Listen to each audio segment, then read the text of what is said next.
Olá, meus alunos das turmas 1000 e 1001. Tudo bem com vocês? Espero que todos estejam bem, meus queridos. Aqui é a professora Andréa Santos, de Língua Portuguesa. Bem, conforme o combinado lá no nosso roteiro de estudos, hoje nós iremos estudar os capítulos 15 e, na sequência, o capítulo 16, ok? Sendo que agora do livro de interpretação textual, é o livro 5, ok, pessoal?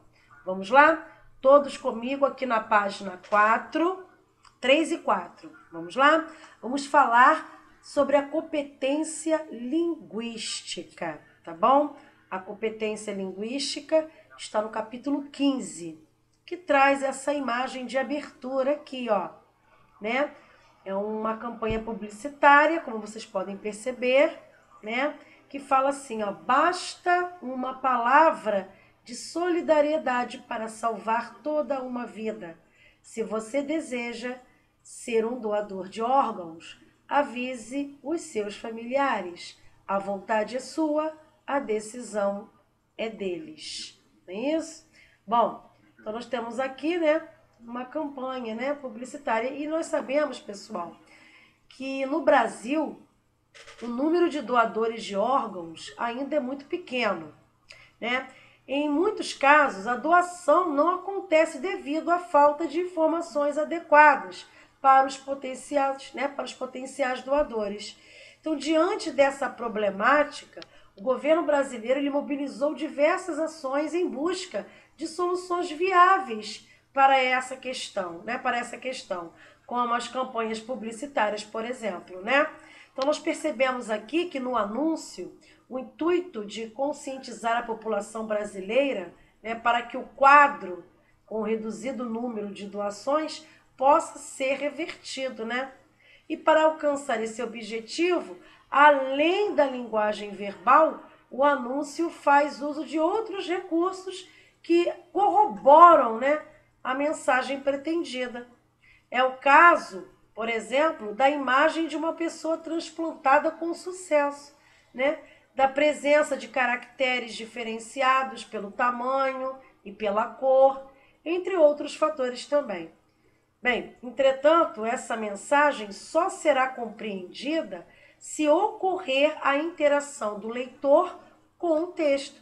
E para isso é necessário mobilizar determinados conhecimentos adquiridos ao longo da vida, não é isso? Bem, a leitura dos textos, né, que agregam linguagem verbal e não verbal parece bem simples de ser realizada.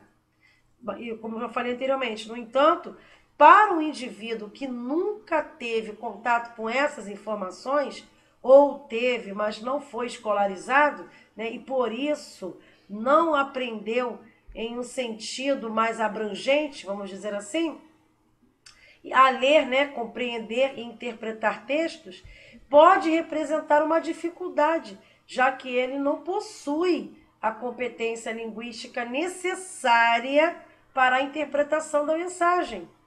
Então, a leitura do mesmo texto, para ele, seria muito mais complexa, ok? E segundo o linguista, né, Noam Chomsky, né, a competência linguística é a capacidade que o falante tem, né, de, a partir de um número finito de regras, produzir um número infinito de frases. E, em outras palavras, refere-se à capacidade humana de aprender e de usar uma língua, respeitando o vocabulário, a estrutura, não é isso? A combinação de sons, dos sons e outros aspectos normativos, sempre considerando que a maneira como tais elementos são organizados em um texto pode determinar o sentido que se quer expressar na verdade. Ok? Bom, vamos falar agora sobre variações linguísticas do capítulo 16. Vamos lá? Bom, eu trouxe aqui, né, a definição sobre o que é uma variação linguística, né? Então, é um movimento comum e natural de uma língua, que varia principalmente por fatores históricos e culturais. Tá? Eu trouxe também os tipos de variações linguísticas. São elas diatópicas, conhecida também como geográfica ou regional, né, que são aquelas que ocorrem em razão das diferenças regionais. Por exemplo, a palavra aipim, dependendo da região, pode ser chamada também de mandioca ou macaxeira, não é isso? Outro exemplo também é a palavra menino. Menino em algumas regiões do Brasil, né? Se utiliza muito esse termo, essa palavra menino, para designar uma criança do sexo masculino, não é isso? Mas em outras regiões do Brasil, né, nós já ouvimos, né, um certo termo diferente, o termo guri, né, a palavra guri. Então aqui eu tenho um exemplo de variação diatópica, né, ou geográfica, ou se preferirem também regional, tá? A mesma coisa que vocês vão ver daqui a pouquinho a palavra biscoito. Em alguns lugares usam-se o termo bolacha, né, ao invés de biscoito, não é isso? Bom, vamos falar agora sobre a variação diastrática também, né? Outro tipo de variação linguística. Variação diastrática, também conhecida como variação social. Ela ocorre em virtude da convivência entre os grupos sociais, ok? Como exemplo, podemos citar a linguagem dos advogados, dos surfistas, da classe médica, entre outras. E também nós temos a variação diafásica, também conhecida como variação situacional. Esse tipo de variação, pessoal, ocorre em função do contexto comunicativo, tá? Ou seja, a ocasião, né, ela vai determinar como falaremos, tá? Como falaremos com o nosso interlocutor, podendo ser formal ou informal, ok? Então, se eu estou numa roda de amigos, né, eu posso muito bem utilizar uma linguagem informal, por estar, né, entre amigos. Ou então, se eu estou com a minha família, não é isso? Eu posso utilizar uma linguagem informal. Agora, se eu estou fazendo uma entrevista de emprego, não é isso? Se eu estou numa palestra, né? Se eu estou fazendo uma palestra, uma conferência, não é isso? Eu tenho que utilizar uma linguagem formal, ok? Vamos falar também sobre a variação diacrônica, também conhecida como variação histórica, tá? É um tipo também de variação linguística, tá, pessoal? Variação diacrônica ou histórica. É aquela variação que ocorre de acordo com as diferentes épocas vividas pelos falantes, ok? Então, o melhor exemplo é o termo vossa mercê, que depois virou vosse mercê, vós mercê, né? Depois você e agora VC, na linguagem, né, dos internautas, não é isso? De internet, VC, é a abreviação de você.